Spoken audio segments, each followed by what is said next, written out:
What is happening right now to the United States, to Ukraine, to Gaza, to other countries as well, is very concerning. Because what we are now hearing is that world leaders are waiting to be attacked so that they can respond with a similar attack. How scary is that? And this is what most are saying, that they are just waiting. They're being patient. They do not want to attack first. They want to wait, see what's going to happen, see how this war escalates, and finally then, they may attack. This is exactly what we have seen from the Biden administration, is he is waiting. And once Iranian proxies attack the U.S. troops, then he responds. But he doesn't respond with an appropriate attack. What he does is he picks the least effective, the one that is going to cause the least amount of damage and bodily harm. And that is the one he chooses. Now, what we continue to hear from Pentagon officials is that will not work, but Pentagon officials are now saying that's exactly the way the entire world has been operating. They're going to wait to be attacked first, and then they will respond, but not in kind. So, we're going to see what happens moving forward, but what I can tell you is the fears of this war escalating are growing. So, we're going to touch on that in just a moment. All I ask is one thing. It takes 2 seconds. Go ahead, hit that like button if you enjoy these daily updates. And now, let's begin.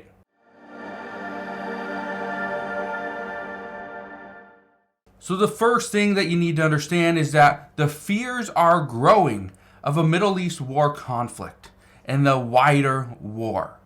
This is happening. Everybody is concerned that this war in the Middle East is going to escalate, and as it does, it's going to pull more people in. We have seen this with the United States. It was supposed to just be Israel and Hamas. Now it's Israel, it's Hamas, it's Hezbollah, Iran is jumping in. We are seeing attacks from the Houthis out of Yemen to people in and ships in the Red Sea. That is a huge concern. We still have attacks between Russia and Ukraine. We also have the Japanese jumping in there. Again, a lot of concerns because these wars are starting to slowly widen. As they do, they pull more people in. Just to give you an idea, there is now it's called Operation Prosperity Guardian. It's a bunch of different countries joined together. They're going to go up and down the Red Sea and protect ships that are traveling through there. Well, here's the problem. There were originally there's about 9 countries that were going to be part of that, or the Operation Prosperity Guardian. However, that number ballooned up. I believe it's now up to like 19 or 20 different countries, which means those countries are now pulled in to this war in the Middle East. Yeah, this is exactly how things work, and this is why experts say nobody is ready. Now, I want to show you something. Before, we thought Israel was going to only be attacking Hamas for potentially a couple months. Well, this article says Israel will not soon end its war with Hamas, officials say. Amid global pressures to reach a ceasefire and fears of a widening regional war, Israel says it will continue to fight in Gaza until Hamas is defeated.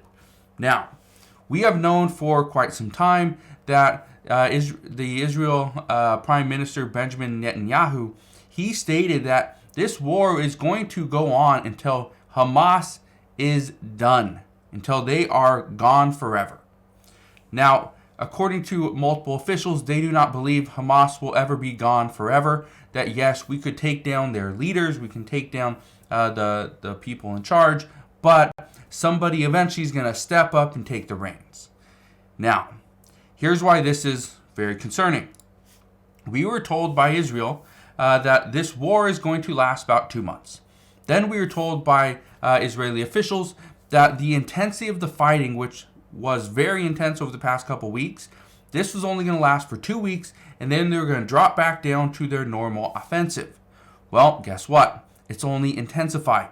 It's gotten worse, which is now pulling in and making the rest of the world see what's happening. That's concerning. Well, as this is happening, other countries are stepping forward and trying to create some type of negotiation. Just start the negotiation. Here's one of those countries, Egypt. Egypt is floating a plan to end the Israel-Hamas war. However, the proposal is not very receptive. The leaders are not very receptive of what's in the proposal, and here's what's actually in it. The Egyptian plan calls for a phased hostage release and the formation of a Palestinian government of experts to administer the Gaza Strip and occupied West Bank. Now, we have heard from U.S. officials in the past, they did not want to see Israel govern Gaza. That's one thing that they didn't want. They believed in two-state approach, so that is something that they definitely want.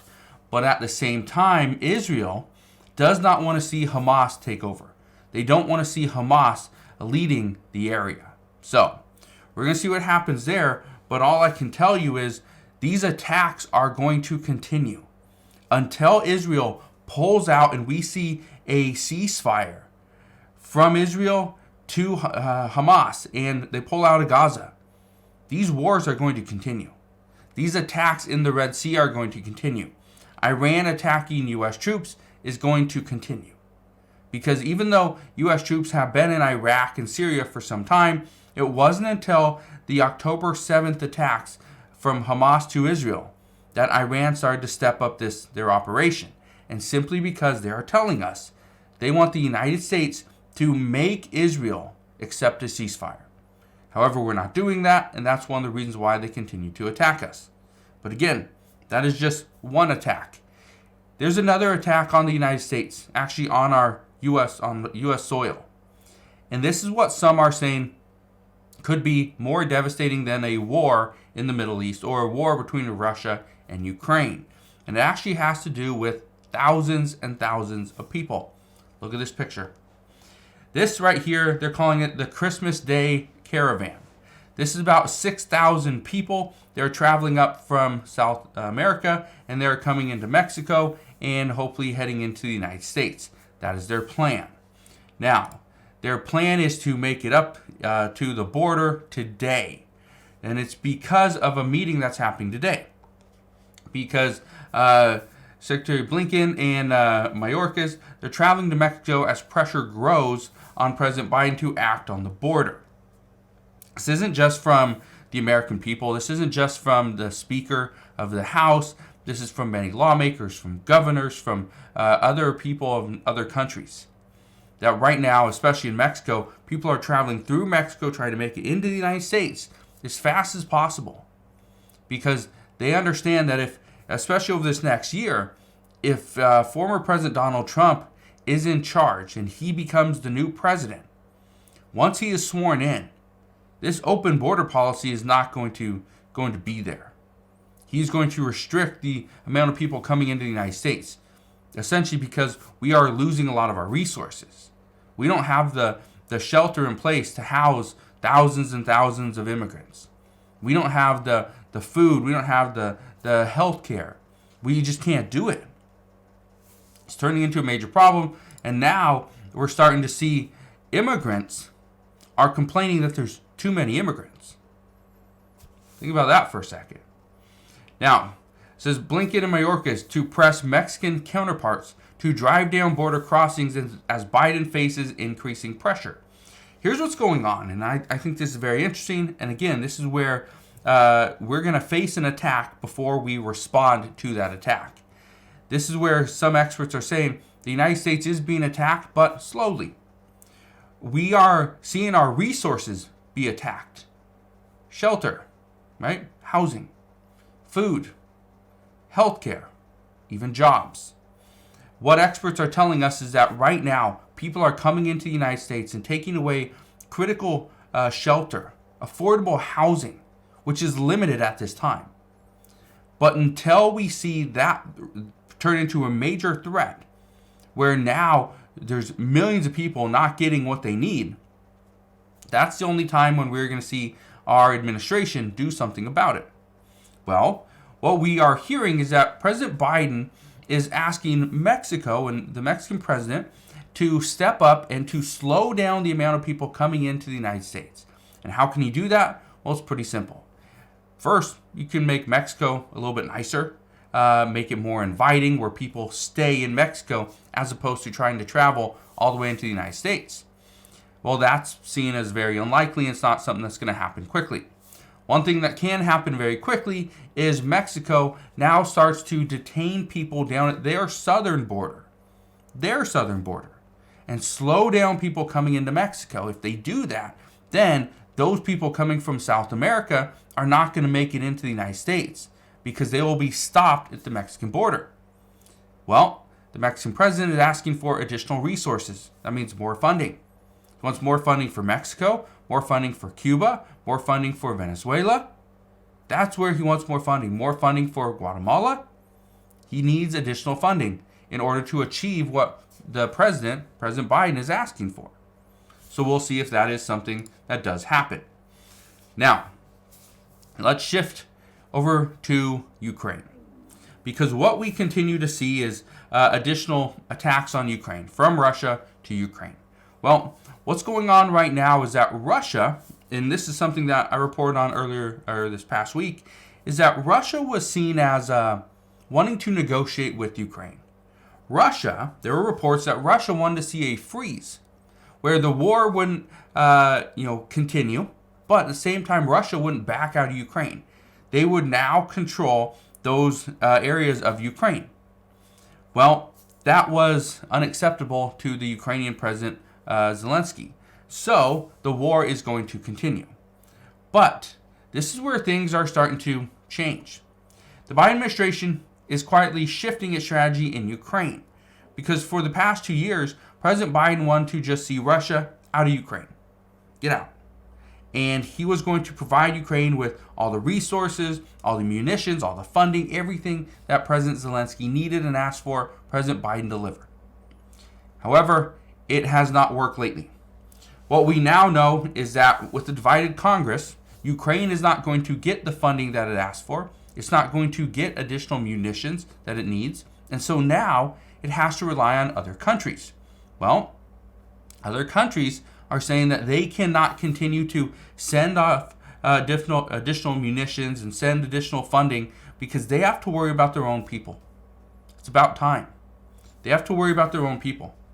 So, according to reports, it's going to be fairly difficult to get any additional funding or munitions to Ukraine. So now, what the Biden administration is wanting to quickly do is they want to resurrect Ukraine's own defense industry, so that they can start making their own weapons. They can supply their own weapons, their own munitions. They do not have to rely on the United States and Europe in order to supply them. And according to this report, one White House official says, who didn't want to be named or couldn't be named, says the Biden administration's plan is to ensure that Ukraine's defense is as strong as possible for future negotiations and potential attacks. And relying on the U.S. for this is not a winning strategy. So what they are essentially saying is that the Biden administration's plan is to make sure that we build up Ukraine so that Ukraine can handle any attack with Russia, any attack from another country. Ukraine can step up and do it. They don't have to rely on the United States. They can rely on themselves, which means it takes the pressure off the United States, takes the pressure off of Europe, that we do not have to be the ones that are providing munitions. So it's starting to this strategy will work. The problem is it's taken 2 years to change. So we're gonna see what happens there. But at the same time, other countries are saying that they are willing to help out. Okay, so it's not just the United States and Europe; it's other countries as well. Look at this one. It's also having to do with Japan, because now Russia is warning Japan over providing Patriot air defense systems to Ukraine. Yeah, other countries are stepping up, and now Russia is threatening other countries because he does not want, President Vladimir Putin doesn't want other countries stepping in and trying to make it more difficult for Russia. But it's all because of this. President Vladimir Putin aims to leave nothing to chance in Russia's 2024 election. Come March, there's going to be another election in Russia, where most likely Vladimir Putin is going to win it. Well, he doesn't want to take anything to chance. And so he is doing everything he can, everything in his power, to ensure that Russia does not lose this war between now and then. After that, who knows? But what I can tell you is that nobody is ready for what is coming. Nobody's ready because this is something that we have never seen before. Some are calling this the next world war.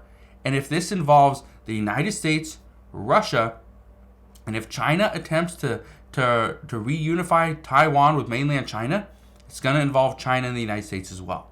So, problems are only going to get worse, but as of right now, seems like everybody's just waiting to be attacked before they respond. So again, this could be a devastating 2024, but we don't know until we get there. So, that's all I know for today. As always, as I know more, I promise I'll come back on and share all the latest news and updates.